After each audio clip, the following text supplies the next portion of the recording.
जियो TV पे एक talk show हुई थी जो तलत हुसैन साहब के टॉक शोज़ थे, जिसमें और पार्टी के लोग थे। हम 3 लोग थे और मैंने जो हक़ाइक़ इलेक्शन के बारे में उस पे बता दिया। जब रात को मैं बैठ गया तो मुझे ताज्जुब हुआ कि वो सारी जितनी भी मैंने बातें की थी वो काट दी गई थी।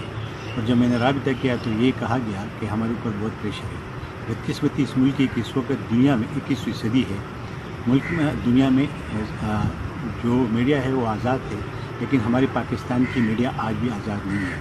और पता नहीं कहाँ से इसको डिक्टेशन मिलता है, किस तरह के मिलता है और वो क्यों आवाम की आवाज़ दबाते हैं।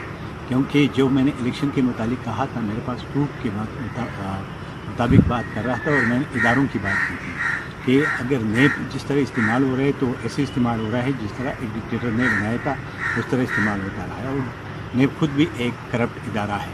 उसके अलावा जुडिशरी पे भी इस वक्त उंगलियां उठ रही है, उसकी क्रेडिबिलिटी भी वो नहीं रही। और फौज का जो इस इलेक्शन में बदनामी की गई है वो सारी दुनिया के सामने है। और मैंने यहाँ तक कहा कि मेरे जो पोलिंग एजेंट थे वो 12-1 बजे निकाल दिए गए थे।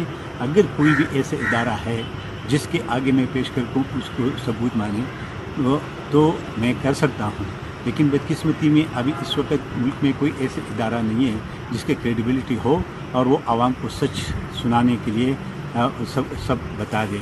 आज आवाम सच सुनना भी चाहते हैं, लेकिन बदकिस्मती से सोशल मीडिया के अलावा कोई ऐसे फोरम नहीं है जिस पे आप पाकिस्तानियों को सच बता दें।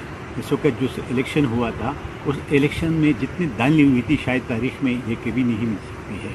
और इस वक्त जो भी इदारे इस वक्त इस मुल्क के अंदर थे वो सारे उस इलेक्शन की वजह से सारे बदनाम हो गए। तो अभी तक कोई भी ऐसे इदारा नहीं रहा है कि जिसकी क्रेडिबिलिटी हो और उस पर कौम या आवाम इत्मीनान करे कि हम इस फोरम में जाए तो हमें इंसाफ मिलेगा। अब इंसाफ का कोई तो नहीं है। और अगर इलेक्ट्रॉनिक्स मीडिया पर इस तरह पाबंदी है तो इलेक्ट्रॉनिक्स मीडिया फिर अपने आप को आज़ाद मीडिया न कहे और जो लोग टॉक शोज़ में उठाते हैं फिर उनकी आवाज़ आवाम तक पहुंचा दे। और अगर नहीं पहुंचा सकते तो माजरत कर ले और कह दे कि हम पे कतवन हैं, हम कोई ऐसा